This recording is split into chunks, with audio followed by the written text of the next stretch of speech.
हाय। आज हम लोग बात करने जा रहे हैं यूसीपी के बारे में। और प्रीवियसली काफ़ी वीडियो हम लोग ने इसके बारे में बना चुके हैं।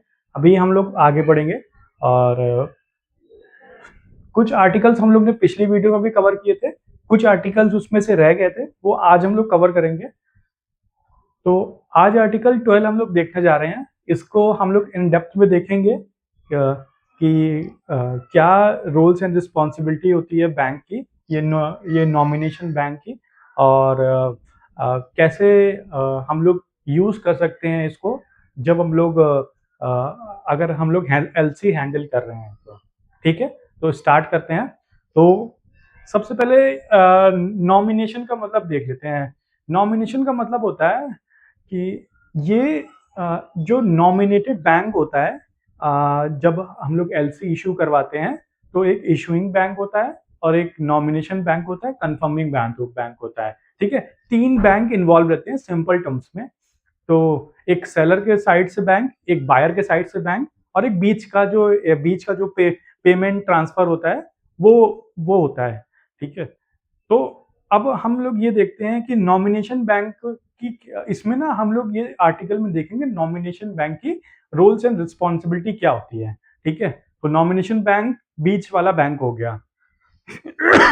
सॉरी। तो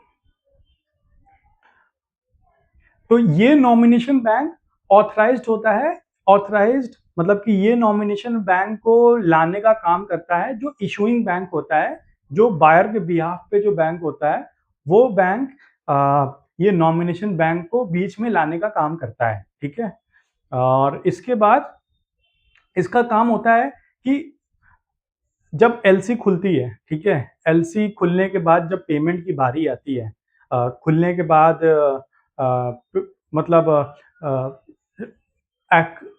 एक्सपोर्टर ने शिपमेंट डॉक्यूमेंट सबमिट कर दिया, ठीक है, बैंक के पास। तो अब पेमेंट की बारी आई, तो ये नॉमिनेशन बैंक के पास रिस्पॉन्स अथॉरिटी होती है कि क्या वो पेमेंट करे कि ना करे। तो इसके पास ये अथॉरिटी होती है। ठीक है, और इसके पास इसके पास अथॉरिटी होती है, और इसको कोई ऑब्लिगेशन नहीं है कि भाई पेमेंट करनी है। अगर आपको बीच में लाया है तो आपको पेमेंट करनी है। मान लीजिए डॉक्यूमेंट सही नहीं हुआ, फिर भी आपको पेमेंट करनी है। नहीं, ऐसा कुछ नहीं। आपके ऊपर है, आप कैसे चेक करते हो डॉक्यूमेंट्स, वो डिपेंड करता है आपके ऊपर, और आपके ऊपर कोई ऐसी ऑब्लिगेशन नहीं है। ठीक है, तो अभी हम लोग इसका पार्ट ए देखेंगे। पार्ट ए यही बोलता है कि नॉन कंपलसरी पेमेंट। तो बैंक सिर्फ नॉमिनेट किया गया है, ठीक है, इसको इसको कोई फोर्स नहीं कर सकता पेमेंट के लिए। सेकंड, जब पेमेंट ये तब करेगा जब ये सारी चीजों से एग्री होगा, इशूइंग बैंक से, नॉमिनेटेड बैंक से, डॉक्यूमेंट से, सारी चीज से एग्री होगा। ठीक है, अब यहाँ पे एक एक एक्सेप्शन है कि अगर जो नॉमिनेशन बैंक है वही कंफर्मिंग बैंक है, मतलब कि सेलर के बिहाफ वाला ही बैंक है। ठीक है, तो उस केस में, ठीक है, उसको पेमेंट देनी पड़ेगी।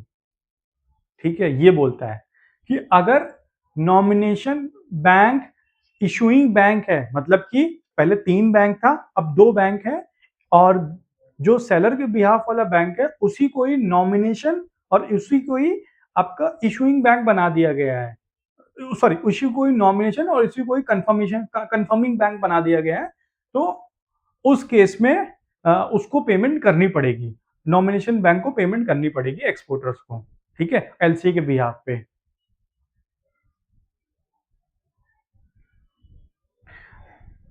और मतलब यहाँ पे भी एक चीज और है कि उसको डॉक्यूमेंट्स लेकिन अगर सही होने चाहिए। ठीक है, डॉक्यूमेंट जो प्रेजेंट हुआ वो एक्यूरेट होने चाहिए। अब यहाँ पे एग्जांपल देख लेते हैं कि एसबीआई एसबीआई इशूइंग बैंक है, एसबीआई बायर के साइड का बैंक है। ठीक है, नॉमिनेटेड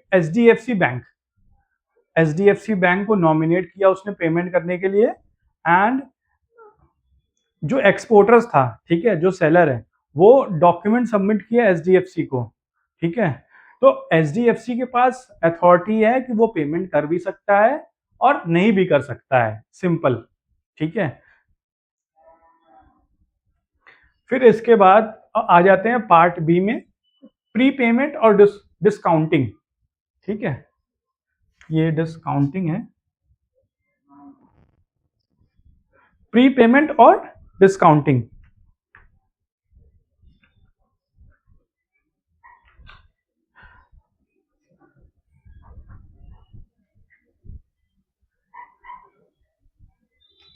अगर अब यहाँ पे जो नॉमिनेटेड बैंक है, ठीक है, नॉमिनेटेड बैंक डॉक्यूमेंट को एक्सेप्ट कर रहा है, ठीक है, तो उसको जब जैसा ही वो उसने डॉक्यूमेंट को एक्सेप्ट कर लिया तो उसको पेमेंट करनी पड़ेगी, ठीक है, तो उसको पेमेंट पहले करनी पड़ेगी। अगर डॉक्यूमेंट को उसने जैसे ही एक्सेप्ट कर लिया तो उसको पेमेंट करनी पड़ेगी।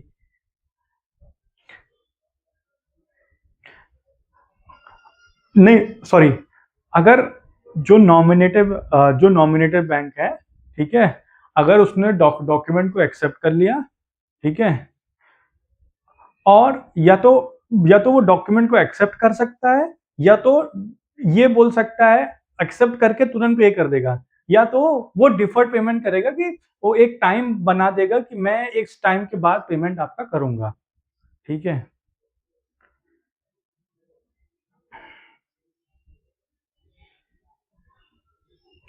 अब फॉर एग्जांपल इसमें इसमें डिस्काउंटिंग के प्री पेमेंट और डिस्काउंटिंग, प्री पेमेंट की तो हम लोग ने बात कर ली कि अगर बैंक ने एक्सेप्ट कर लिया है तो वो प्री पेमेंट भी कर सकता है, ठीक है, बिल आपका सारा चीज आपका डॉक्यूमेंट ओके है तो प्री पेमेंट कर सकता है, लेकिन कुछ डिस्काउंट में, मतलब कि वो कुछ पैसा काट के आपको, अगर आपका जो एलसी है, बैंक ने बोला है कि 60 दिन के बाद आपको पेमेंट मिलेगी, ठीक है, पेमेंट ड्यू, ठीक है, मतलब कि पेमेंट आपको 60 दिन के बाद मिलनी है।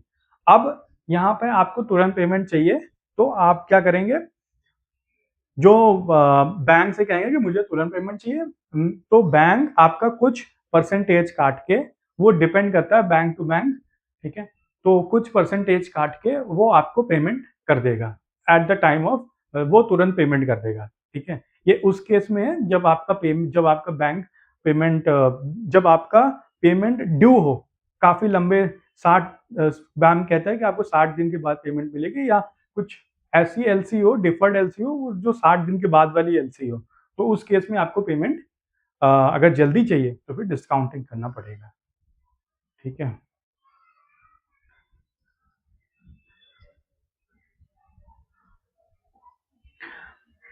बैंक के पास अभी यहाँ पे आर्टिकल सी कहता है no liability just by handling documents, मतलब सिंपल सी बात है, बैंक ये कहता है कि अगर मैं डॉक्यूमेंट्स हैंडल कर रहा हूँ, ठीक है, मतलब कि मैं डॉक्यूमेंट चेक कर रहा हूँ और उसमें मान लो फॉर एग्जाम्पल सही भी निकलता है, तो बैंक के पास लाइबिलिटी नहीं है कि वो पेमेंट करेगा, उसका मन होगा, उसको और भी सारी चीजें सही लगेगी तो वो पेमेंट करेगा, ठीक है, बैंक के पास कोई भी लाइबिलिटी ऑब्लिगेशन नहीं है। तो ये कहता है कि बैंक, नॉमिनेटेड बैंक डॉक्यूमेंट को रिसीव कर सकता है, ठीक है, और डॉक्यूमेंट्स को चेक कर सकता है और वापस जो है दोबारा डॉक्यूमेंट इशूइंग बैंक को भेज सकता है, ठीक है, बट इसको पेमेंट करने की रिस्पॉन्सिबिलिटी नहीं है, अगर जब तक इशूइंग बैंक से बोला नहीं जाता और जब तक इसको इसका मन नहीं करता नॉमिनेटेड बैंक का, तब तक इसको इसको कोई भी ऑब्लिगेशन नहीं है, ठीक है।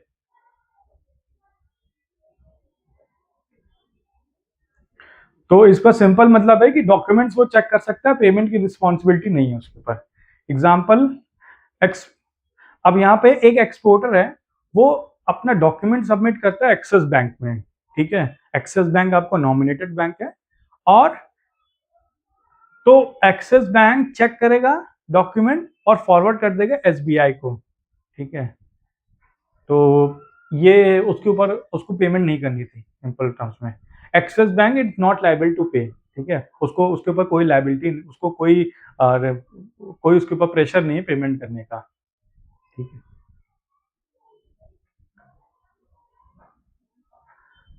और इसने एलसी को ऑनर नहीं किया, मतलब कि एलसी को इन टर्म्स ऑफ रेपुटेशन नहीं दिया, या एलसी की वैल्यू नहीं की। ठीक है, तो it not honour the LC. अभी यहाँ पे सिंपल टर्म्स पे देखते हैं, तो इसका मैंने टेबल बनाया है, जस्ट नॉमिनेटेड। ठीक है, अगर नॉमिनेटेड किया गया है तो कोई ऑब्लिगेशन नहीं है। ठीक है, अगर नॉमिनेटेड किया गया है और नॉमिनेटेड बैंक कंफर्मिंग बैंक है तो उसको पे करना पड़ेगा। ठीक है, और सेकंड में, थर्ड में क्या है, एक्सेप्ट और डिफर्ड पेमेंट। अब बैंक या तो पहले भी पेमेंट कर सकता है, ठीक है, और बैंक पहले पे कर सकता है, और बैंक डिस्काउंट लेके, मतलब कि बैंक के पास ये नहीं है कि बैंक अगर बोल दिया कि 60 दिन के बाद, उसमें 60 दिन के बाद पेमेंट लिखा है, फॉर एग्जांपल जो एलसी टर्म्स आपकी बनी तो उसमें 60 दिन के बाद पेमेंट लिखा है, तो उस केस में अगर बैंक चाहे तो जल्दी पेमेंट कर सकता है आपको कुछ परसेंटेज काट के, तो वही वो डिस्काउंट कुछ परसेंटेज काटेगा, वो डिस्काउंटिंग हो गया, और प्री पेमेंट वो कर सकता है।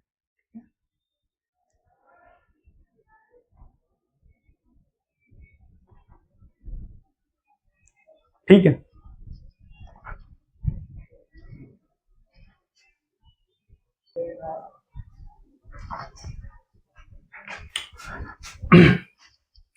अब हम लोग बात करने जा रहे हैं आर्टिकल 15 के बारे में। इसके 12 के बाद जो आर्टिकल है, आर्टिकल 13, 14, ये हम लोग ऑलरेडी कवर कर चुके हैं। ठीक है, तो वो आप चेकआउट कर सकते हैं।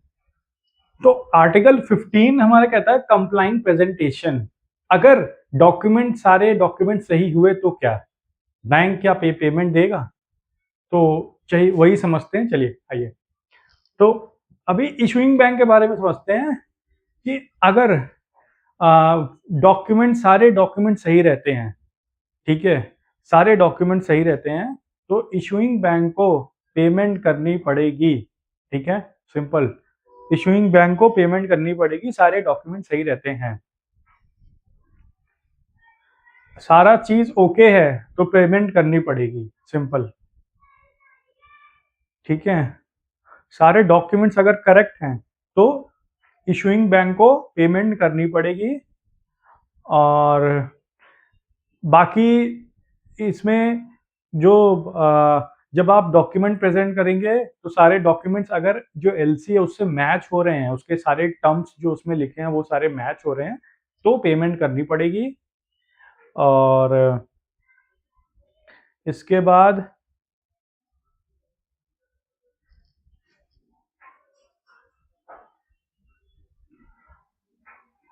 कंफर्मिंग बैंक का, अब बी पे आ जाते हैं, इशूइंग बैंक को पेमेंट करनी पड़ेगी।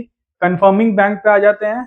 कंफर्मिंग बैंक, अगर कंफर्मिंग बैंक है वो सारे डॉक्यूमेंट्स, अगर सारे डॉक्यूमेंट चेक करने में पाता है कि सॉरी, वो सारे डॉक्यूमेंट चेक करने में पाता है कि सारे डॉक्यूमेंट्स ओके हैं, तो पेमेंट करनी पड़ेगी। ठीक है, या निगोशिएट कर सकता है, मतलब कि जैसे डिस्काउंटिंग वाले जो हम लोग ने बात किया था, तो वो कि भाई अर्ली पेमेंट चाहिए आपको, मान लीजिए डिफर्ड एलसी है, थोड़े टाइम बाद पेमेंट करनी है, तो अगर आपको अर्ली पेमेंट चाहिए तो आप जो बैंक आपके साथ निगोशिएट फिर कर सकता है, या तो तुरंत पेमेंट कर सकता है, ये तो एलसी के टर्म्स पर डिपेंड है।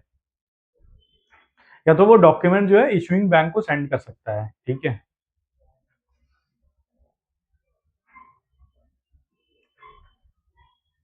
एग्जाम्पल देख लेते हैं। अगर एचडीएफसी कंफर्मिंग बैंक है, चेक करने पे सारे डॉक्यूमेंट्स ओके निकलते हैं। ठीक है, जो आ, सारे डॉक्यूमेंट्स आपके एलसी के टर्म से और शिपिंग के टर्म से सारे डॉक्यूमेंट सिंक हैं, उनके टर्म सेम है, तो पेमेंट फिर बैंक निगोशिएट करेगा, या बैंक एक्सपोर्टर को तुरंत पेमेंट कर देगा। ठीक है, या तो जो डॉक्यूमेंट्स है एक्सपोर्टर का वो आगे फॉरवर्ड कर देगा इशूइंग बैंक को कि वहां पे उसकी शिपमेंट क्लियर हो जाए, ठीक है, जो बायर है उसकी। नॉमिनेटेड बैंक, नॉमिनेटेड बैंक अगर जो नॉमिनेटेड बैंक है, ठीक है, वो पाता है कि डॉक्यूमेंट्स करेक्ट हैं, तो वो डिसाइड कर सकता है पेमेंट को, पेमेंट की ऑब्लिगेशन नहीं है सिंपल टर्म्स में। और अगर डॉक्यूमेंट्स करेक्ट हैं तो जो नॉमिनेटेड बैंक है उसको डॉक्यूमेंट्स आगे बढ़ाने पड़ेंगे, लाइक बीएल और समथिंग, ठीक है।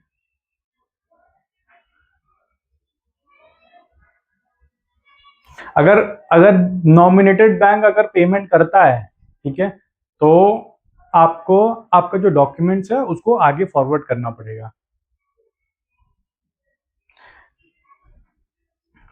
अभी यहाँ पे इसका एग्जांपल देख लेते हैं।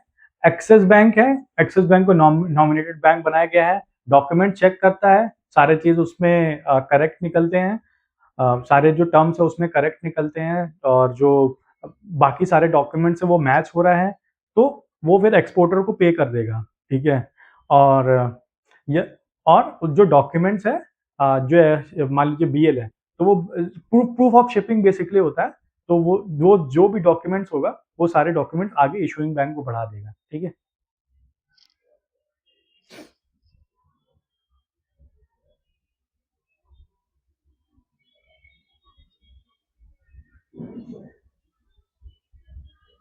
तो फाइनली ये कंक्लूजन ये है कि अगर एलसी और जो एलसी के साथ जो बाकी सारे डॉक्यूमेंट्स है वो सारे कंप्लाई कर रहे हैं एलसी के टर्म्स में, और सारे उसमें जो लिखा है वो सारी चीज मैच हो रही है, तो फिर तो फिर कंफर्मिंग बैंक और इशूइंग बैंक तुरंत पेमेंट कर सकता है, तुरंत पेमेंट करेगा, ठीक है। बट नॉमिनेटेड बैंक में उसको कोई ऑब्लिगेशन नहीं है।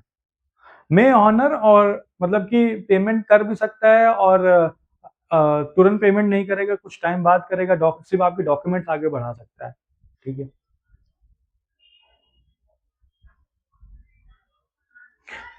और अगर पेमेंट करता है तो तुरंत डॉक्यूमेंट उसको आगे बढ़ाने पड़ेंगे इशूइंग बैंक के पास, ठीक है। थैंक यू, आज के लिए इतना ही। बाकी हम लोग बाकी सारे जो भी आर्टिकल्स है वो नेक्स्ट वीडियो में कवर करेंगे, ठीक है। Thank you.